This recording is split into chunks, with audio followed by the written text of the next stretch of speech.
Indian രാഷ്ട്രീയത്തിൽ കഴിഞ്ഞ 1.5 മാസമായി നമ്മൾ കേൾക്കുന്നത് ഇന്ത്യ മുന്നണിയിലെ വൻ മരങ്ങൾ കടപുഴകി വീഴുന്ന വാർത്തയാണ്. വക്കീലിന്റെ കോട്ടുമിട്ട് സുപ്രീം കോടതി ജഡ്ജിയെ വർപ്പിക്കാൻ ചെന്ന മമത അമ്മച്ചിയൊക്കെ 1.5 മാസം കൊണ്ട് വെറും കോമഡി പീസായത് കണ്ട് ബംഗാളികൾ മാത്രമല്ല മുഴുവൻ ഇന്ത്യക്കാരും ചിരിച്ച് ഊപ്പാറിളകിയിരിക്കുകയാണ്. ഇപ്പോഴിതാ വേറൊരു വിപ്ലവ ചിഹ്നത്തിന്റെ കൂടി പല്ല് കൊഴിഞ്ഞു പോയിരിക്കുകയാണ്. ഇന്ത്യൻ പാർലമെന്റിൽ പള്ളി വാളെടുത്ത് ഉറഞ്ഞുതുള്ളി BJPയെ വിറപ്പിച്ച തീപ്പൊരി നായിക, ഫാസിസത്തിന് നേരെ വിരൽ ചൂണ്ടി നരേന്ദ്രമോദിയെയും അമിത്ഷായിനെയും ഭസ്മമാക്കിയ തൃണമൂലിന്റെ സിംഗപ്പെണ്ട് എന്നൊക്കെ നമ്മുടെ നാട്ടിലെ സുഡാപ്പികളും കമ്മി കൊങ്ങി കുട്ടന്മാരും ചേർന്ന് ബിൽഡപ്പ് ഇറക്കിയ ഊതി വീർപ്പിച്ച് വെച്ചിരുന്ന കൃഷ്ണനഗർ MP മഹുവ മൊയ്ത്ര. നരേന്ദ്രമോദി എന്നും പാർലമെന്റിൽ വരാത്തത് മഹുവയുടെ പ്രസംഗത്തിനെ പേടിച്ചിട്ടാണ് എന്ന് വിശ്വസിച്ചിരുന്ന സുഡാപ്പികൾ വരെ ഉണ്ടായിരുന്നു. ബംഗാളിലെ സ്ത്രീകളുടെ മാനത്തിനെ ചോദ്യം ചെയ്ത രാഷ്ട്രീയ വ്യത്യാസത്തിന്റെ പേരിൽ ബംഗാളിലെ സ്ത്രീകളെ ക്രൂരമായി ബലാത്സംഗം കൊല ചെയ്ത സ്വന്തം പാർട്ടിയിലെ നേതാക്കളുടെ വെറും 4-കിട അടിമയായിരുന്ന ഇവരെ നമ്മുടെ നാട്ടിലെ സുഡാപ്പികളെടുത്ത് തലയിൽ വെച്ച് തോളത്ത് വെച്ചു. എന്തൊക്കെ ബഹളമായിരുന്നു. അല്ലെങ്കിലും നോർത്ത് ഇന്ത്യക്കാർ ചവച്ചു തുപ്പുന്നതിനെ ഊതി വീർപ്പിക്കുന്നതാണല്ലോ പ്രബുദ്ധ ടീംസിന്റെ ഒരു രീതി. പണ്ട് അമേഠിക്കാർ ചവച്ചു തുപ്പിയ ഒരു നിർഗുണ ബബിൾ ഗമ്മിനെ വയനാട്ടുകാർ ഊതി വീർപ്പിച്ചതൊക്കെ ഓർമ്മയുണ്ടല്ലോ. എന്തായാലും ഇപ്പോഴിതാ ആ വിപ്ലവ നായികയുടെ ഒടുക്കത്തെ മനമാറ്റം കണ്ട് മമതാ ബാനർജി മാത്രമേ ഞെട്ടാത്തതായിട്ടുള്ളൂ. ബാക്കി എല്ലാവരും ഞെട്ടി. മമത ഞെട്ടാത്തത് എന്തുകൊണ്ടാണെന്ന് ചോദിച്ചാൽ ആ പാവം ഞെട്ടി ഒരു പരുവായിരിക്കുകയാണ്. ഇനി ഒരു ഞെട്ടൽ കൂടി താങ്ങാനുള്ള ആവത് അതിനില്ല. ഒരു പ്രാവശ്യം കൂടി അതൊന്ന് ഞെട്ടിയാൽ ഇരുന്ന ഇരിപ്പിനങ്ങ് തീർന്നു പോകും. അതാണ് അവരുടെ അവസ്ഥ. തൃണമൂലിന്റെ MP മഹുവ മൊയ്ത്ര ഇനി വെറും മഹുവയല്ല, മഹുവ G ആണ്. ശത്രു ഇപ്പോൾ ഇതാ പച്ചയായ മിത്രമായി മാറിയിരിക്കുന്നു. ക്ഷമിക്കണം, പച്ചയായ മിത്രമല്ല, കാവിയായ മിത്രം. നേരത്തെ ആയിരുന്നല്ലോ പച്ച. ഓന്തുപോലും ഇതിലും വേഗത്തിൽ നിറം മാറില്ല എന്ന് മാത്രമേ പറയാനുള്ളൂ.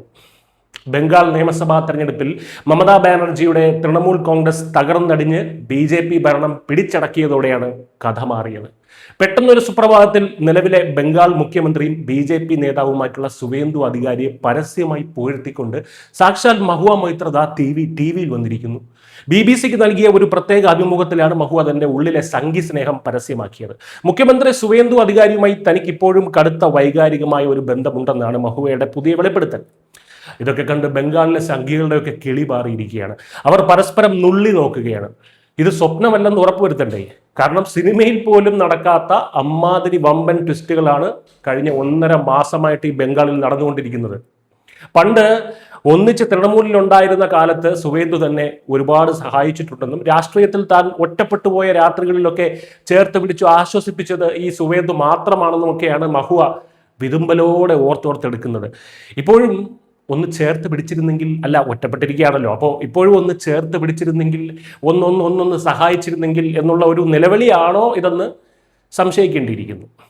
പാർലമെന്റിൽ BJPയെ അറഞ്ചം പുറഞ്ചം ചീത്ത വിളിച്ച മഹുവയ്ക്ക് സ്വന്തം സംസ്ഥാനത്ത് BJP ഭരണം വന്നപ്പോൾ പെട്ടെന്ന് സുവേന്ദുവിന്റെ ഊഷ്മളമായിട്ടുള്ള സൗഹൃദമൊക്കെ ഓർമ്മ വന്നത് കണ്ടിട്ട് സുവേന്ദു മനസ്സിൽ പറയുന്നത്, എടി വെണ്ണേ, നിന്റെ ചാട്ട എങ്ങോട്ടാണെന്ന് എനിക്ക് മനസ്സിലാകുന്നുണ്ട് എന്നായിരിക്കും. അല്ലാതെ മറ്റൊന്നും സുവേന്ദു ചിന്തിക്കാൻ തരമില്ല. കാരണം മമതാ ബാനർജിയുടെ കപ്പൽ ഇപ്പോൾ ബംഗാൾ ഉൾക്കടലിൽ മുങ്ങിക്കൊണ്ടിരിക്കുകയാണ്.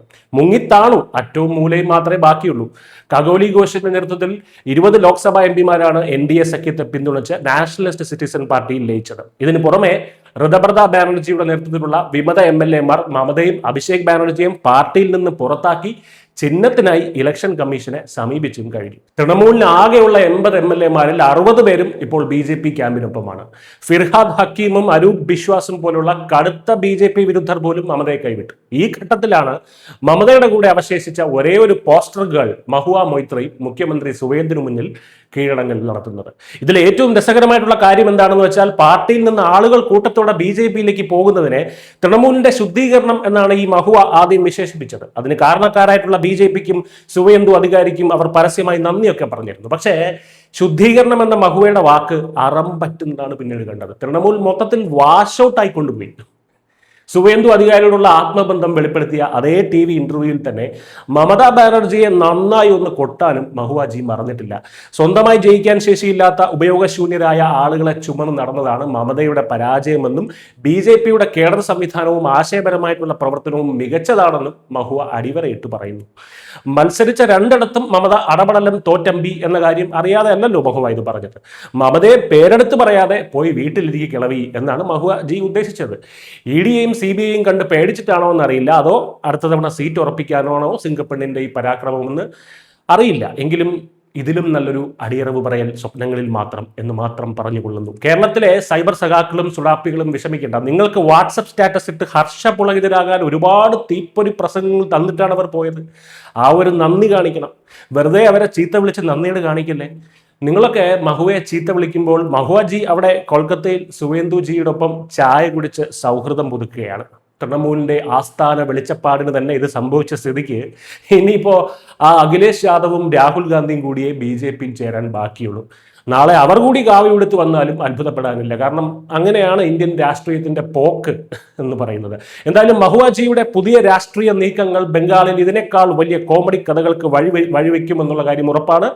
കാത്തിരിക്കാം നമുക്ക് മഹുവജിയുടെ BJP യോടുള്ള ലവ് ലെറ്ററുകൾക്കായി. News desk.